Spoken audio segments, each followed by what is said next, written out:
Bismillah, wassalatu wassalamu ala rasulillah, amma ba'd. Rekan-rekan RCC, ya, Riba Crisis Center dimanapun berada. Jadi pada kesempatan sekarang saya bersama Bang Irawan Santoso. Beliau adalah advokat sekaligus penulis buku Kembalinya Hukum Islam, ya, matinya Positive Law.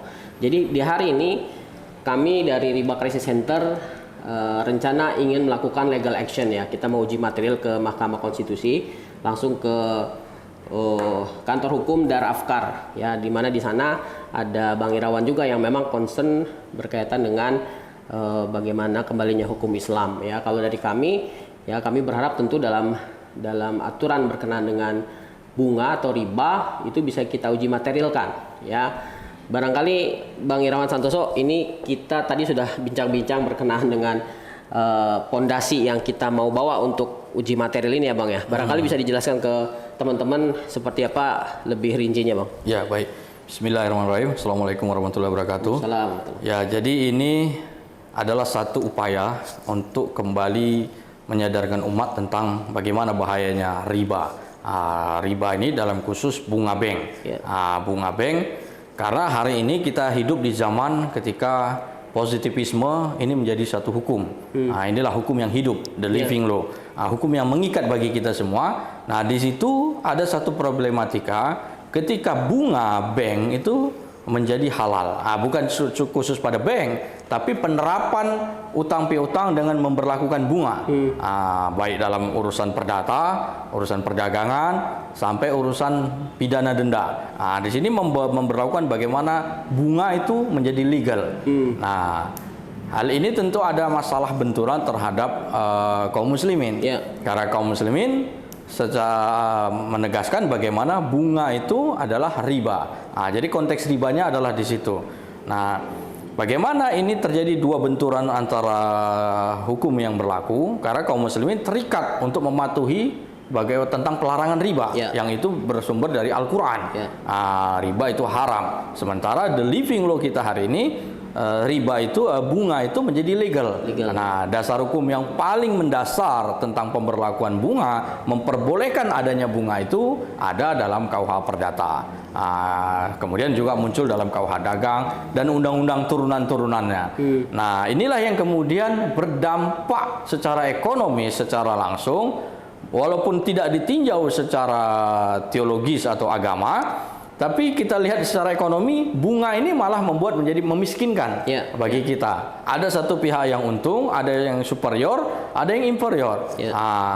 Yang superior ini akan selalu menang, terutama pihak lembaga-lembaga keuangan yang memberikan pinjaman dengan mematok bunga. Nah, orang-orang yang menjadi debitur ini selalu dalam posisi kerugi dengan pola bunga berbunga ini. Termasuk apa yang dialami oleh negara sendiri ketika melakukan pinjaman kepada IMF atau World Bank atau lembaga-lembaga donor dengan bunga, maka ini akan berdampak kepada kita semua. Dari sinilah problem bunga ini patut untuk kita kembali uji soal wacananya, soal keabsahannya, dan soal rasionalitasnya. Apakah bunga ini adalah satu hal yang betul-betul masuk sebagai human right, sebagai landasan kemanusiaan, atau dia menjadi bencana kemanusiaan? Nah, yang dialami oleh kawan-kawan di RCC tentu itu adalah suatu bencana kemanusiaan yang lebih parah, lebih sama tingkatan bahayanya daripada virus, kan gitu. Bagaimana orang yang terjerat pada bunga, baik dalam lembaga perbankan atau lembaga keuangan lainnya, atau dalam utang piutang secara person, ketika bunga itu diterapkan. Nah, dengan dasar itulah kita coba untuk memberikan lagi wacana kepada publik, kepada warga Indonesia khususnya, tentang bagaimana keabsahan pemberlakuan bunga ini yang diletakkan secara legal ke dalam undang-undang yang berlaku di Indonesia, terutama hukum positif. Nah, yang fokus kita adalah terhadap KUH Perdata, yang mana KUH Perdata ini bukanlah orisinil buatan dari bangsa Indonesia. Ini adalah impor yang murni merupakan copy paste dari Hindia Belanda, dan Hindia Belanda murni copy paste dari Republik Prancis. Itulah yang kita kenal dengan Code Napoleon. Nah, pemberlakuan dari KUH Perdata yang termasuk 3 kitab hukum babon ini ya hampir sudah 100 tahun ini berjalan, termasuk di dalamnya ada legitimasi soal bunga, dalam soal utang piutang dan lain-lain. Dan ini berdampak secara ekonomis, merugikan kita secara agama karena berbenturan dengan hukum agama. Ya, nah, dari sinilah kita meminta sebagai hak konstitusional kita, di mana pihak dari Riba Krisis Center memiliki banyak kerugian konstitusional. Kerugian konstitusional inilah yang dijamin oleh undang-undang untuk kita uji ke Mahkamah Konstitusi sebagai lembaga yang berwenang untuk melakukan uji material terhadap undang-undang yang berlaku. Nah, kerugian konstitusional ini dengan dampak diberlakukannya hukum terhadap bunga apabila terjadi utang piutang, maka menimbulkan efek domino berupa pemiskinan, berupa satu sisi menang, satu sisi terus berada dalam posisi yang kalah. Jadi intinya adalah bunga ini menimbulkan ketidakadilan. Nah, ketidakadilan inilah yang coba kita perjuangkan, bagaimana dia wujudnya adalah keadilan. Karena tujuan hukum adalah keadilan. Keadilan ini adalah menjadi tanggung jawab kita semua. Sebagaimana perintah Al-Quran tentang bagaimana berlaku adil. Kemudian dalam hukum positif juga, adil ini adalah menjadi tujuan utama dari hukum itu. Nah, apabila hukum ruh keadilannya sudah hilang atau ruh keadilannya itu sudah dianggap tidak lagi terpenuhi, maka itu layak direvisi atau layak dilakukan review kembali. Nah, maka dari itu soal penerapan bunga dalam hukum positif di Indonesia ini kita minta direview kembali. Nah, jalannya adalah dengan jalur konstitusional. Kita minta kepada Mahkamah Konstitusi untuk mereview kembali terhadap pemberlakuan bunga yang berlaku secara mengikat dalam hukum positif di Indonesia. Nah, terutama dalam KUH Perdata, yang kemudian insya Allah akan kita susul dalam undang-undang turunan-turunan lainnya yang ternyata ini sudah berdampak sangat besar kepada kehidupan perekonomian kita semua. Jadi itulah mungkin landasan filosofis akan kita lakukan uji material terhadap persoalan bunga yang dilegitimasi secara sah dalam hukum di Indonesia. Nah, hal inilah yang merugikan banyak, muncullah kerugian konstitusional yang dialami oleh warga negara Indonesia. Jadi mungkin itu dulu Pak Taufik, kira-kira gambarannya. Jadi ini teman-teman bisa jadi pencerahan juga buat kita ya, dan ini juga jadi angin segar juga, karena kalau bicara tadi bunga ini kan ya, atau riba itu adalah hal yang tidak halal tetapi legal ya, sehingga kadangkala ketika kita berupaya untuk bebas riba seolah-olah dianggap ilegal gitu ya, dianggap yang pihak yang bersalah begitu ya. Dan sekarang kita sudah menemukan paling tidak jawaban harus kemana nih, karena kalau sementara ini kebanyakan kalau kita bicara haramnya riba begitu ya, sampai berhenti pada titik ya sudah sabar saja. Upaya-upaya yang lebih jauh terhadap hal itu seolah-olah tidak ya menemukan tembok besar lah gitu ya, seolah kita mentok saja. Nah, sekarang ada harapan itu berkaitan dengan uji material ini. Kita bicara bukan lagi sekedar memadamkan api nih, kita sekarang sudah rencana juga akan mungkin memadamkan sumber apinya lah gitu kira-kira ya Bang ya. Kalau kansnya sendiri gimana kira-kira Bang nih bicara soal uji materialnya nih? Jadi dalam wadah Mahkamah Konstitusi, di situ sumbernya adalah bagaimana kerugian konstitusional dari setiap warga negara. Nah, jika ada setiap warga negara yang merasa dirugikan konstitusionalnya terhadap satu berlakunya undang-undang, maka bolehlah undang-undang itu dilakukan uji material. Nah, tujuannya adalah soal keadilan tadi. Nah, nanti kemudian permohonan kita itu akan dinilai oleh majelis hakim berikut dengan bukti-bukti yang kita sodorkan, berikut dengan ahli-ahli yang kita sodorkan tentang bahayanya riba atau bahayanya bunga apabila diberlakukan dalam hukum positif. Ini bagaimana dampaknya dan lain-lain yang akan kita sodorkan semuanya di dalam permohonan ini. Nah, kemudian di situ tentu ada pihak-pihak terkait, ada pihak yang pihak pemerintah sebagai lembaga yang mengeluarkan atau menerbitkan undang-undang itu. Mereka akan memberikan jawaban. Kemudian ada pihak terkait juga yang mungkin juga berkepentingan atau bersinggungan dengan permohonan ini. Mereka juga akan ikut dalam memberikan jawaban dan lain-lain dan memberikan bukti yang sifatnya kontra. Jadi persidangan ini akan pro dan kontra.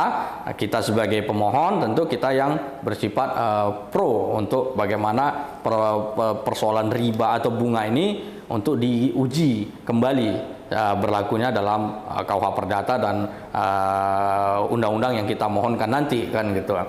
Nah, apabila bukti-bukti kita kuat, apabila dalil-dalil kita kuat, tentu ini tidak menutup kemungkinan ini akan dikabulkan. Nah, tentu ini akan berdampak besar karena seluruh dunia hari ini belum ada yang melakukan upaya ini.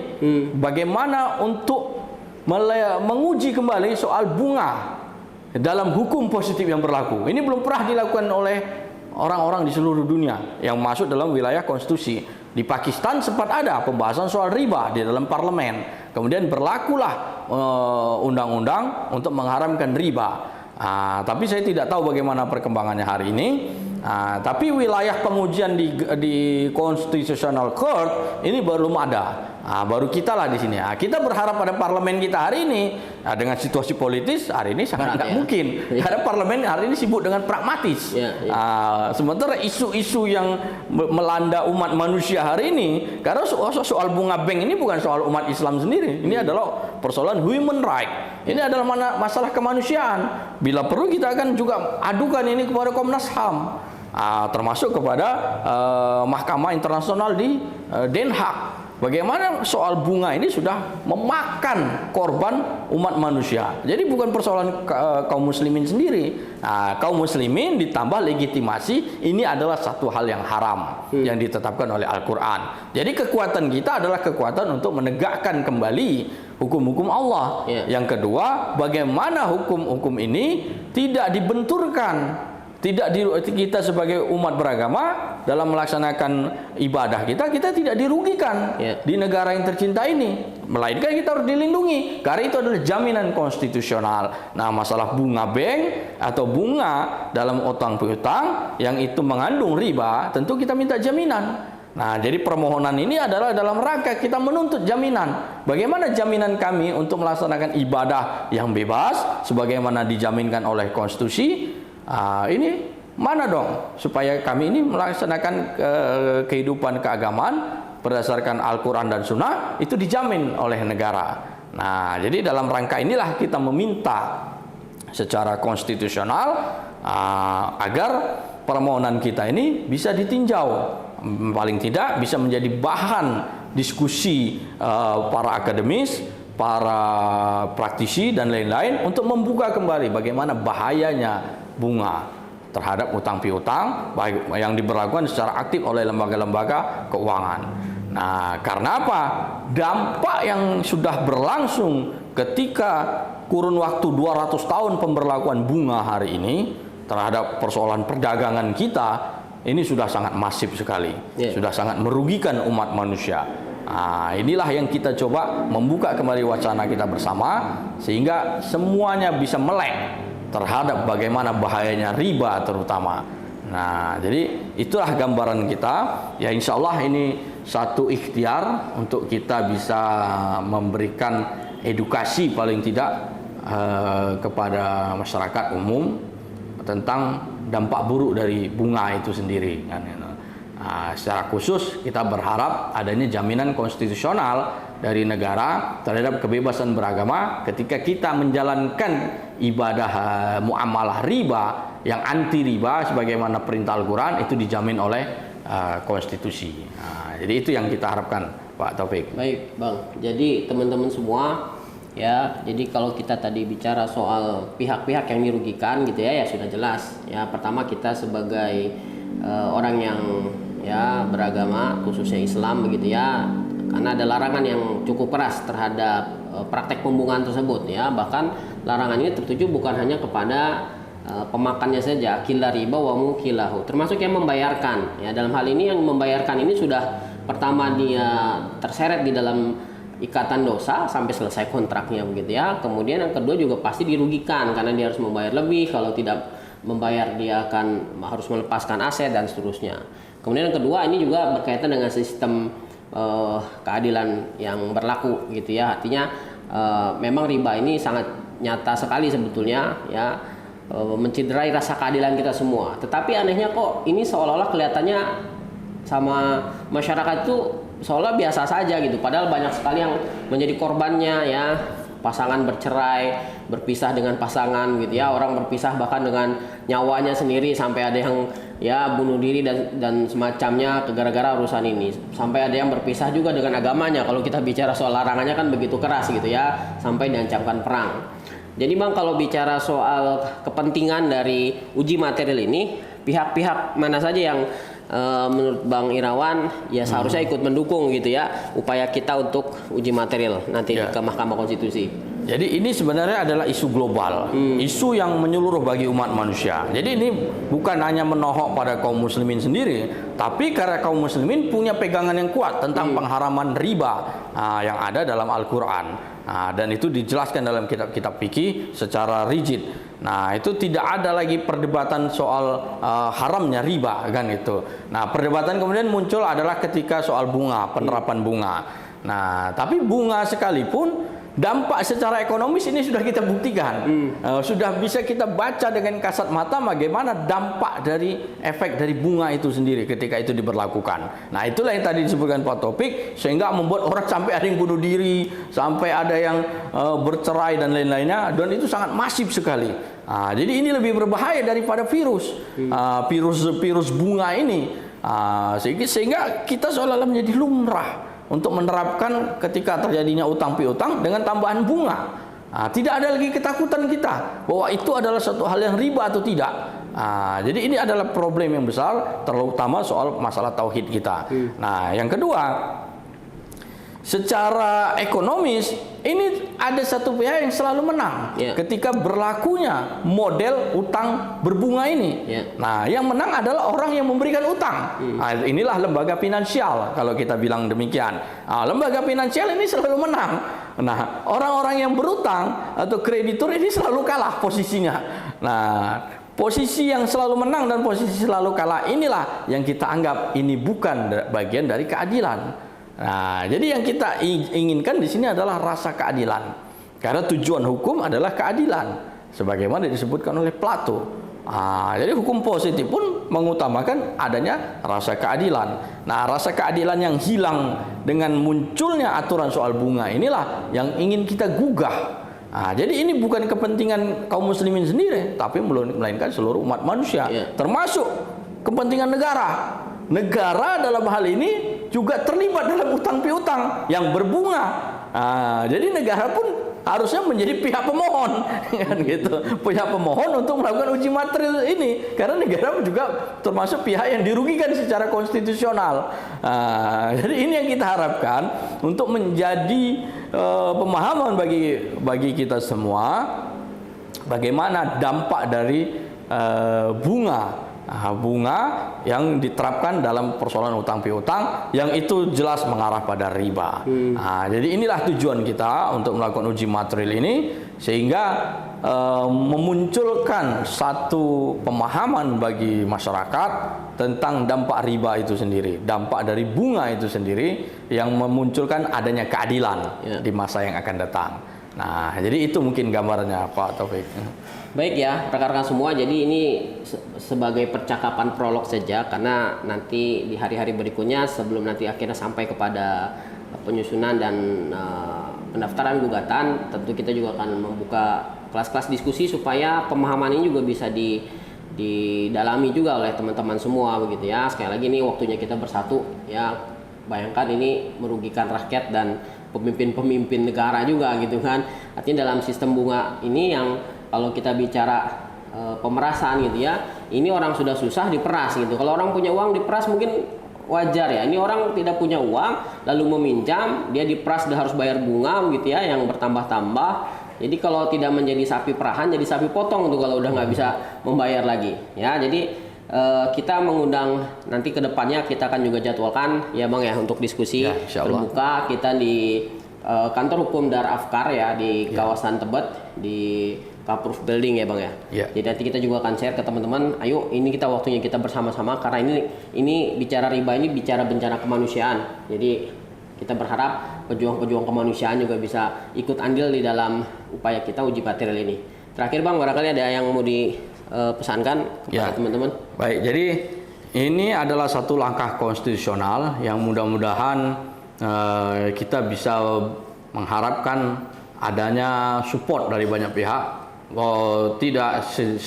bukan dari sisi material, melainkan bagaimana support secara edukasi untuk memahamkan kepada umat atau umat manusia umumnya tentang bahayanya bunga bank atau bunga yang diterapkan dalam soal utang piutang, sehingga kita bisa bersama-sama melangkah untuk menciptakan suatu aturan hukum yang sebenarnya memenuhi rasa keadilan. Nah, dan itu sudah tercover dalam hukum Islam yang bagaimana ini kembali berlaku aktif dan berlaku secara konstitusional di negara yang kita cintai ini.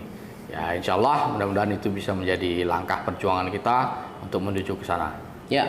Baik, itu ya bincang saya ya untuk mengawali upaya kami dari Riba Crisis Center untuk memberikan, kita akan rencana memberikan kuasa kepada kantor hukum Dar Afkar ya, yang dipimpin diantaranya advokat seniornya dari Bang Irawan Santoso, dan kita berharap sekali lagi ini butuh dukungan kita semua. Ayo kita menjadi bagian dalam amal soleh ini. Kebayang sekarang ini kalau bicara riba seolah-olah setiap orang itu merasa tidak berdaya, tidak bisa berbuat apa-apa. Dengan upaya ini mudah-mudahan menjadi jariah kita semua membebaskan setiap orang dari maksiat riba ya. Allahumma musta'an. Sampai ketemu lagi. Wassalamualaikum warahmatullahi wabarakatuh. Waalaikumsalam.